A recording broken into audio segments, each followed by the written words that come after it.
Hi, my name is Clay-Boon Tanakit, often known as Claydo Boon, and I am from Atlanta, Georgia, and I've been dancing for about 9 to 10 years now. How I got into dance was, it was interesting. Even though I grew up in Atlanta, I didn't dance in Atlanta. I was bullied throughout my whole life really intensely, like a movie, like thrown against walls. The gang members in my school, even though it was middle school, there was gangs, they used to be like, hey, move it, Chinito, they push me, and like I get thrown around and stuff, and it was pretty painful to experience that throughout my childhood.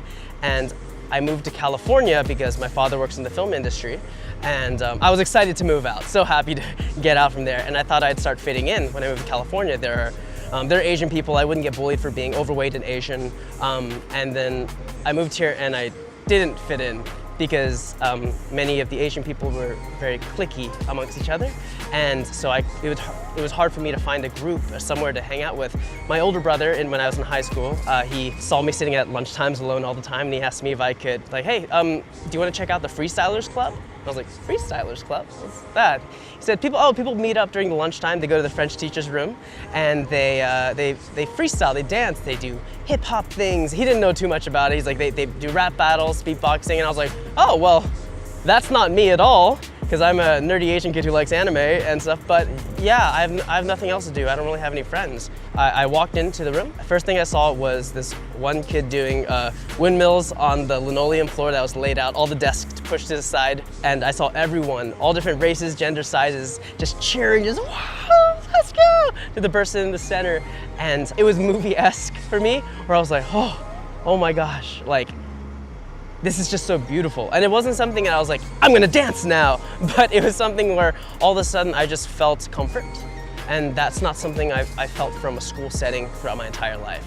So I started practicing, watching videos, and just kept on going from there. What inspires me is that I'm a dance educator. I love teaching people about using popping techniques to create choreography, how to develop themselves as individuals. Seeing people who have so much potential but aren't using the best versions of themselves to be the dancer that they want to be.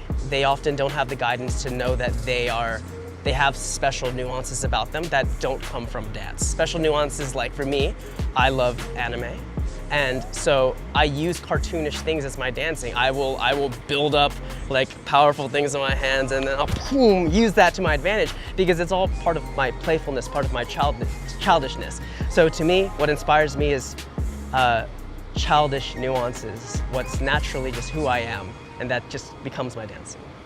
Biggest challenges, definitely being bullied intensely. However, that did help me because it gave me a sense of humor as a defense mechanism, and I ended up loving that aspect of me. I'm not gonna lie, dance has just been a beautiful journey for me. Challenges outside, like moving to California, I thought would be an even bigger challenge, but it wasn't. It made me discover these things around me. Every day I'm really competitive against myself. I'm pretty hard on myself if I don't improve, and that doesn't mean I have to have a backflip right away, but it means that it's really important that I feel a sense of growth in some way every day. That's actually what the tattoo on my arm says. It says each and every day, in every way, I'm getting better, better, and better. And it's just the thing that I hold most dearly to myself. So the biggest challenge is beating myself yesterday.